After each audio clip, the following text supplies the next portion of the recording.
আমরা অনেকে যদি সাহরি খাইতে না পারি তাহলে আর ওই দিন রোজা রাখি না। অনেক লোক আছে বলে যে আজকে সাহরি খাইতে পারি না এই জন্য রোজা রাখি না। তো সাহরি না খাইতে পারলে রোজা রাখবেন না কেন?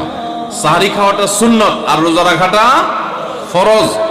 আপনার সুন্নত ছুটে গেছে, কোনো অসুবিধা নেই। সাহরি না খেলে রোজার কোনো অসুবিধা নাই। সাহরি খাওয়াটা উত্তম। নবী সাল্লাল্লাহু আলাইহি ওয়াসাল্লাম বলেছেন তাসাহহারু ফাইন্না ফিস সাহুরি বারাকা, তোমরা রাতের শেষ বেলার খানাটা সাহরির খানাটা খাবা, এটাতে বরকত আছে, কল্যাণ আছে।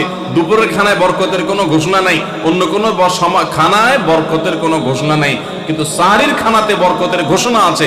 এই জন্য আমরা সাহরির খানাটা মনে না চাইলেও অল্প স্বল্প কিছু হলেও মুখে দেওয়ার চেষ্টা করব, কারণ সেখানে বরকত আছে, কল্যাণ আছে। কিন্তু কোনো কারণে সাহরি মিস হয়ে গেছে, ঘুম থেকে উঠতে পারেন নাই, আজান হয়ে গেছে, তাহলে এই অজুহাতে রমজানের ফরজ রোজা না রাখার কোনো সুযোগ নাই। কষ্ট একটু বেশি হতে পারে ওই দিন, তাতে কিছুই হবে না, আমরা একেবারে মরে যাব না। ধৈর্য ধরা শিখতে হবে। ইমানদারকে আল্লাহ তাআলা সবর করা শিখাচ্ছেন রমাদানের মাধ্যমে। এই জন্য ভাইরা, কোনোদিন সাহরি মিস হইলে ওই দিন রোজা মিস করা যাবে